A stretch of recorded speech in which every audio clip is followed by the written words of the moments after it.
لا حول ولا قوة إلا بالله العلي العظيم. بسم الله الرحمن الرحيم. الحمد لله رب العالمين، والصلاة والسلام على سيد المرسلين وخاتم النبيين ورحمة للعالمين وشفيع المذنبين والمخاطب بطه وياسين أبي القاسم محمد وآله الطيبين الطاهرين المعصومين المظلومين المنتجبين المكرمين الميامين الذين أذهب الله عنهم الرجس وطهرهم تطهيرا.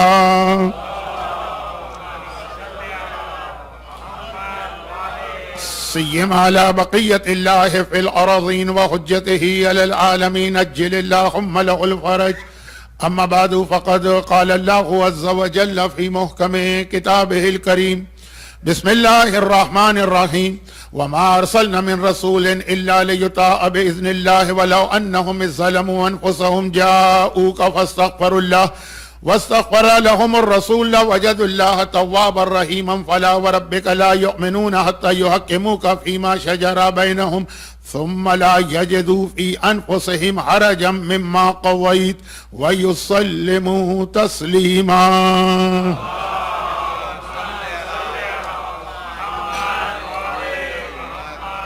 1448 ہجرہ 2026 کے ایام ازا کی وہ مجالس ہیں جو وفات رسول خدا اور شہادت امام حسن مجتبیٰ کے حوالے سے ہیں. تو ہمارا موضوع کم از کم پہلی دو مجالس میں تو یہی ہونا تھا، لیکن چونکہ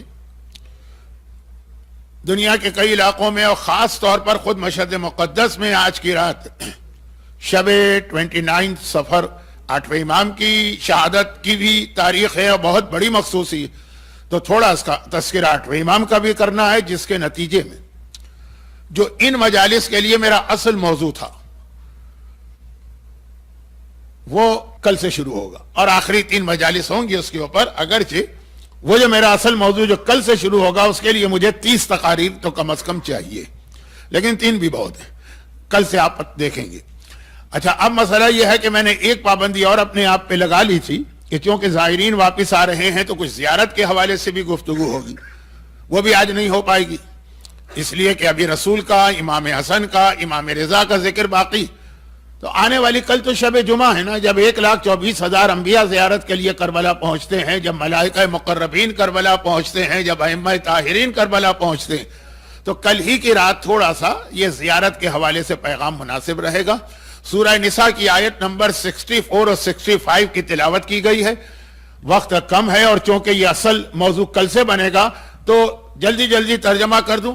ہم نے کسی رسول کو اس دنیا میں نہیں بھیجا مگر صرف ایک کام کے لیے کہ لوگ اس کی اطاعت کریں، اور پھر اگر یہ غلطی کر جائیں اور گناہ کر جائیں اور تیرے پاس آ کے اپنی غلطی کو مانیں اور تو ان کے حق میں دعا کرے، تب اللہ کو یہ تواب بھی پائیں گے اور رحم کرنے والا بھی پائیں گے. لیکن تیرے رب کی قسم یہ مومن نہیں ہے، یہ جو آ رہے ہیں یہ مومن نہیں ہے، تیرے رب کی قسم، جب تک کہ اپنی زندگی کے ہر معاملے میں تیرے فیصلے کو یسلم و تسلیمہ سر جھکا کے خوشی سے قبول نہ کریں. یہ آیت کا ترجمہ ہے، اور اس میں 1-2 لفظ ایسے ہیں کہ جن کا ترجمہ میں نے بہت شارٹ کر دیا ہے، لیکن انشاءاللہ کل سے بات شروع ہوگی. کل سے بات شروع نہیں ہوگی، کل زیارت کے حوالے سے بس تھوڑی سی بات ہوگی اور پھر تو میرا اصل موضوع. لیکن ایک بات یہ یاد دلا دوں کہ میرا ایک طریقہ کار رہا ہے جس کی وجہ سے بعض اوقات کچھ مشہور واقعات کو بھی ریپیٹ کرنا پڑتا ہے، اور وہ یہ ہے کہ جس امام معصوم کی مخصوصی کی تاریخ ہو ان کا تھوڑا ذکر تو ضروری ہے. میں تو پورا ذکر کرتا ہوں، لیکن کم از کم 1-2 واقعات ان کے بیان کیے جائیں یہ مناسب محسوس ہوتا ہے. لیکن جب چوتھے امام کے بعد کسی معصوم امام کی ولادت یا شہادت کی تاریخ ہو چوتھے کے بعد، تو میں کم از کم 3 یا 4 جملوں میں صحیح اس امام معصوم کی ماں کا ذکر بھی کرتا ہوں، اس لیے کہ ہر ایک کو اپنی ماں سے ایک عقیدت ہوتی ہے، ایک محبت ہوتی ہے، ایک اٹیچمنٹ ہوتا ہے، ہونا بھی چاہیے. امام معصوم بھی اپنی ماؤں کا انتہائی احترام کرتے ہیں، بلکہ آج کل جو ایک مشہور عمل ہو گیا ہے، 20 سال پہلے میں نے 25 سال پہلے کراچی میں پڑھا تھا کہ زمانے کے امام کو بھی اگر واقعاً کس صحیح طریقے سے پکارنا ہے تو ان کی مادر گرامی کے واسطے سے، پورا ایک واقعہ ہے، ایسا یہ خالی ایک جملہ کافی نہیں، لیکن وہ خالی زمانے کے امام کے لیے نہیں، اس میں جملہ یہی ہے نا کہ ہر ایک اپنی ماں کا ذکر سن کے طرف اٹھتا ہے اور خوشی محسوس کرتا ہے، تو زمانے کے امام کو بھی۔ اب کل آنے والی رات شب جمعہ ہے، جب میں امام کا بھی ذکر کرتا ہوں، تھوڑا سا بہت ساری چیزیں کل کے لیے میں جمع کر رہا ہوں، لیکن فی الحال معصومین کی مائیں جن کے نام ہمارے ہاں بہت کم لوگوں کو معلوم ہے، اچھا یہ شریعت کا جز نہیں ہے، واجبات میں شامل نہیں ہے، عقیدے میں شامل نہیں، یہ صرف ایک محبت کی دلیل ہوتی ہے کہ آدمی کوشش کرتا ہے۔ میں اس وقت اگزامپل نہیں دینا چاہتا، بہت ہی غلط اگزامپل ہو جائے گی۔ جو سیلیبریٹی سے انٹرویو ہوتے ہیں، آپ لوگ چاہے یہاں رہتے ہوں لیکن بہرحال بہت قریب ہیں بمبئی کی فلم انڈسٹری سے، تو سیلیبریٹیز کے انٹرویو ہوتے ہیں، اس میں بھی اس قسم کے سوال کیے جاتے ہیں جس کا کوئی تعلق اس سے نہیں۔ آپ کو کون سا رنگ پسند ہے، آپ کو کون سا پھول پسند ہے، آپ کون سے کھانے پسند کرتے ہیں، آپ دنیا میں کہاں جانا پسند کرتے ہیں، باپ کے بارے میں 2 جملے، ماں کے بارے میں 2 جملے، آپ کی شادی ہو گئی ہے کہ نہیں، بچے ہیں کہ نہیں، بچے پہلے ہوئے ہیں اور شادی بعد میں ہوئی ہے کہ شادی پہلے ہوئی ہے کہ بچے بعد میں ہیں نا، اب تو یہ بن گیا ایک عام سا طریقہ۔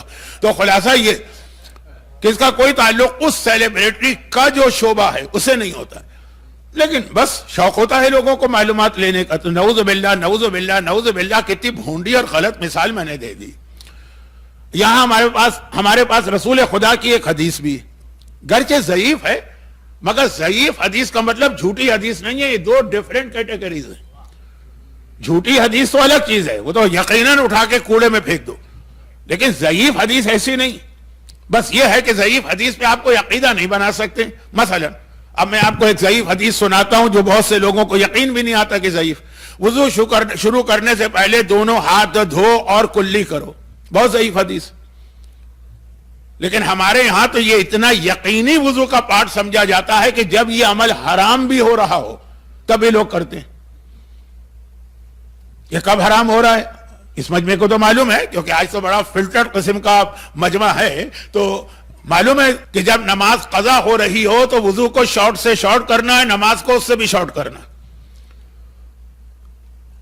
اب یہ میں نے 2 لفظ کہنے چلے، اب یہ بات آ گئی ہے تو ایک مسئلہ شرعی اس بہانے آپ تک پہنچانے کا موقع ملے۔ میں نے ابھی کہا کہ آپ کو معلوم ہے تو پھر کیوں پہنچانے کا موقع ملے۔ اب یہ جو آج کل یہ آن لائن مجالس اور یہ یوٹیوب کے کلپ نے غضب ڈھایا ہے کہ ہم لوگ کچھ پڑھ ہی نہیں سکتے، جو پڑھے معلوم نہیں تو ہم نے سن لیا، یہ آپ نے پچھلے ہفتے فلاں جگہ پڑھا تھا، یہ آپ نے 2 مہینے پہلے فلاں جگہ پڑھا تھا۔ تو اب یہ ہے کہ اس لیے میں نے کہا کہ یہ آپ کو تو معلوم ہے لیکن کہیں نہ کہیں آواز جا رہی ہے، مجھے پرسنلی پتا ہے۔ تو اب کیا مسئلہ، میں نے کہا وضو میں چھوڑ دیں، اور نماز اس سے بھی مختصر ہے۔ وضو میں واجبات آپ ترک نہیں کر سکتے چاہے نماز کا وقت قضا ہو رہا ہو، مستحبات چھوڑ دیں، واجبات کرنا ہے۔ نماز میں تو واجبات بھی چھوڑ دو، اگر نماز قضا ہو رہی ہے تو الحمد کے بعد دوسرا سورہ مت پڑھو، ڈائریکٹ چلے جاؤ رکوع میں، اور رکوع میں جا کر بھی وہ سبحان اللہ رب العظیم نہیں پڑھو، خالی ایک بار سبحان اللہ کہو اور گردن اٹھا لو۔ رکوع کی دعا سبحان اللہ سبحان اللہ سبحان اللہ یا سبحان رب العظیم، یہ تو واجبات ہے نا، شارٹ کر دو۔ الحمد کے بعد انا انزلنا قل هو اللہ جو سورہ پڑھتے ہو یہ واجبات ہے، شارٹ کر دو۔ تو وضو میں تو کم از کم یہ ہے کہ واجبات تو آپ کو رکھنا، اگر اس کا بھی ٹائم نہیں ہے تو وضو ہی حرام ہے، پھر تیمم کرو۔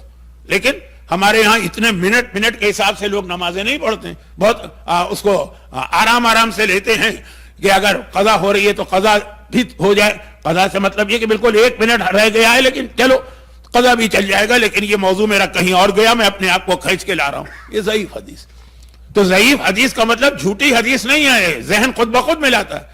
اچھا فلاں مولانا نے وہ واقعہ پڑھا، وہ ضعیف حدیث تھی، تو ریئیکشن یہ ہوتا ہے جیسے جھوٹی حدیث سے واقعہ غلط نہیں۔ اچھا اب آ جائیے بات کیوں آئی پیغمبر کی ایک حدیث، اور چونکہ رسول خدا کی تاریخیں چل رہی، ہم اور آپ معصومین کو بھی اس لیے مانتے ہیں کہ رسول خدا نے سے اٹیچمنٹ ہے، ہم کہتے ہیں آل محمد، یعنی محمد کی آل تو اصل نسبت تو محمد کی ہوئی ہے، تو یہ حدیث بھی سن لیجیے۔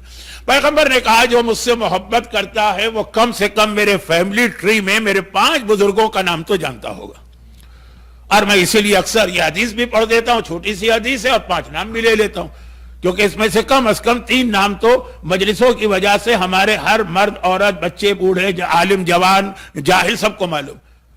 پیغمبر ابن عبداللہ، باپ کا نام عبداللہ کس کو نہیں معلوم؟ ابن عبد المطلب، دادا کا نام عبد المطلب، کس کو نہیں معلوم؟ اچھا مسئلہ یہ ہے کہ جو لوگ مجلسوں کو سنتے ہیں چاہے عزاخانے میں بیٹھ کر اور چاہے آن لائن، وہ سارے کے سارے مجلس نہیں سن رہے ہوتے ہیں. ان میں بہت سے لوگ اس لیے سن رہے ہوتے ہیں کہ کوئی غلط لفظ مولانا کی زبان سے نکلا وہی ہم نے ان کا شکار کیا. وہ کیا 303 بور کی رائفل یا ہرن کی شکاری تو یہاں آتے ہیں شیر کی شکاری. تو اب یہ ہے کہ عبد المطلب مجھے بھی پتا ہے کہ یہ نام نہیں ہے، ان کا نام شیبہ ہے، مجھے بھی معلوم، لیکن پکڑنے والے پکڑیں گے. جبکہ ہر ایک کو پتا ہے کہ اسلامی معاشرے میں عبد المطلب بھی مشہور ہے، اس کا واقعہ بھی مجھے معلوم ہے، وہ واقعہ میں پڑھتا بھی ہوں کہ یہ نام کیوں پڑھا، اور اس کی وجہ بھی بتاتا ہوں. دیکھیں بات سے بات نکل رہی ہے، مجمع کہے گا کہ ہم آج اتنی کم تعداد میں آئے، مولانا نے ہم ہی کو ذبح کر دیا، تو جلدی جلدی آپ بات کو آگے بڑھاؤں. یہ رسول کا ذکر چل رہا ہے، محمد ابن عبداللہ ابن عبد المطلب ابن ہاشم. یہاں جناب ہاشم تک تو ہر مومن یقین کے ساتھ کہہ سکتا ہوں یہ 4 نام تو جانتا، 3 نام بزرگوں کے، ایک پیغمبر، اس کے بعد عبد مناف، اور اس کے بعد قصی. یہ 5 نام، 2 نام یاد کرنا ہے، وہ بھی جو لوگ مکے کی زیارت کرتے ہیں وہاں عبد مناف کا نام بھی یاد ہو جاتا ہے، ان کی بھی قبر. یہ وہی ہیں جن کے ہاں 2 ٹوین پیدا ہوئے تھے جو ایک دوسرے سے جڑے ہوئے تھے، تلوار سے الگ کیا گیا تو کسی نے کہا ان دونوں خاندانوں میں تلوار چلے گی. بس میں صرف اشارہ کر رہا ہوں کیونکہ یہ واقعات آپ مجلسوں میں سنتے. تو خلاصہ یہ کہ جیسے پیغمبر نے اپنے بزرگوں کے حوالے سے ایمان کی پہچان یہ بتائیے، تو بزرگوں کے حوالے سے تو 5، وہ فیملی ٹری میں 5 تک ہم گئے. کم از کم پہلا جو ہے یعنی باپ اور ماں وہ تو معلوم ہونے چاہیے. واجبات نہیں ہے، عقیدہ نہیں ہے، کوئی نہ معلوم کرے تو گناہگار نہیں ہے، لیکن محبت کا تقاضا. تو اب اس پہ معصوم کے باپ وہ تو ہر ایک کو نام معلوم ہے. 14 معصومین کس بچے کو نہیں پتا؟ اللہ ایک، پنجتن 5، امام 12، معصوم 14. مائیں وہ بھی میں نے کہا چوتھے امام تک تو مشہور ہے، اس کے بعد ذرا سا ذکر کم ہوتا، بلکہ خالی نام بھی نہیں پتا ہوتا، واقعات تو چھوڑیں. تو اگرچہ یہ جملہ جو میں ابھی پڑھ رہا ہوں یہ آپ کل رات پڑھیں گے، عمل آج ہو رہا ہے، کیونکہ ہر چیز کل رات پہ نہیں ٹالی جا سکتی. اشہد انک کنت نورا فی الاسلاب الشامخہ والارحام المطہرہ. مولا میں گواہی دیتا ہوں کہ آپ وہ نور ہیں کہ ہمیشہ اسلاب شامخہ بلند باپ کی پشت سے گزرے ہیں اور پاکیزہ ماؤں کے رحم سے گزرے، پورا سلسلہ. اور وہ پاکیزہ مائیں کون سی؟ جناب آمنہ رسول خدا کی والدہ. 17 ربیع الاول کے جشن میں جناب آمنہ کو میں بہت تفصیل سے ڈسکس کرتا ہوں. جناب فاطمہ بنت اسد مولا کائنات کی والدہ، ان کے بھی واقعات کچھ نہ کچھ پڑھے جاتے ہیں ہمارے یہاں. اس کے بعد پھر شہزادی کونین کے والدہ جناب خدیجہ. الحمدللہ جناب خدیجہ کا ذکر بھی ہمارے یہاں ہوتا اور اچھا خاصا ہوتا. یہ 3 نام تو ہوگا. اس کے بعد پھر خود حسنین کی مادر گرامی شہزادی کونین، وہاں تو بیان کرنے کی ضرورت ہی نہیں. اس کے بعد چوتھے امام کی والدہ شہر بانو، وہ بھی لوگوں کو معلوم بھی ہے اور ان کے واقعات بھی پڑھے جاتے ہیں. یہاں تک تو سلسلہ چلتا. پھر آتا ہے سلسلہ جہاں میں نے کہا تذکرہ کم ہو گیا، 5ویں امام کی والدہ. اچھا ان کے بھی 1-2 واقعات ہیں چوتھے امام کے حوالے سے، خود ان کے واقعات نہیں، چوتھے امام کے حوالے سے. تو کچھ لوگوں کو معلوم ہے، کچھ کو معلوم نہیں کہ وہ امام حسن کی بیٹی تھی اور ان کا نام اپنی دادی کے نام پہ فاطمہ تھا. 5ویں امام کی والدہ، 5ویں امام کے باپ اور ماں، 5ویں امام کے باپ کی طرف سے سلسلہ امام حسین سے ملا، ماں کے ذریعے سے سلسلہ امام حسن سے ملا. کبھی کبھار شیعت پہ الزام لگایا جاتا ہے کہ یہ امام حسن کو زیادہ اہمیت نہیں دیتے، امام حسین کو دیتے، کہتے ہیں امامت ان میں. لیکن اگر آپ دیکھیں تو بایولوجیکلی باپ اور ماں دونوں کا برابر کا شیئر ہوتا ہے ایک اولاد میں. تو حسن اور حسین دونوں جمع ہو گئے 5ویں امام. وہاں پہ مرج البحرین ہے، یہ 2 الگ الگ دریائے نور جمع ہوئے. یہاں تک تو پھر بھی ذکر ہو جاتا ہے کیونکہ انہی کا وہ واقعہ کہ بچہ کنویں میں گر گیا، بچہ کو خود 5ویں امام اور چوتھے امام نماز پڑھتے رہے، یہ سنتے ہیں تو تھوڑا ذکر ہو جاتا. اور نام چونکہ ان کا بہت آسان ہے، اپنی دادی کے نام پر. اب اس کے بعد سلسلہ شروع ہوا جہاں پہ مائیں تو معصومین کی اتنی ہی عظمت کیا، اتنی ہی عظمت ہے، ذکر کم ہوتا ہے. بلکہ واقعات تو چھوڑیں، نام بھی لوگوں کو اس لیے نہیں پتا کہ ہمارے یہاں یہ نام اپنی بچیوں میں رکھنے کا رواج نہیں. شروع کے نام پھر بھی آپ کو ہر خاندان میں مل جائیں گے. کوئی بچی آمینہ مل جائے گی, کوئی خدیجہ مل جائے گی, فاطمہ تو تقریباً ہر گھر میں ہونی چاہیے. لیکن اب یہاں سے سلسلہ چلا. چھٹے امام کی والدہ ام فروہ, یہ کربلا والی ام فروہ نہیں. چھٹے امام کے والدہ بھی ام فروہ ہیں, چھٹے امام کی بہن بھی ام فروہ ہیں, چھٹے امام کی ایک بیٹی بھی ام فروہ. یہ میں اس وجہ سے کہہ رہا ہوں کہ بعض اوقات یہ معلومات نہ ہونے کی بنا پر دشمنان اہل بیت ہمارے بچوں کی کم علمی سے فائدہ اٹھانے کی کوشش کرتے ہیں.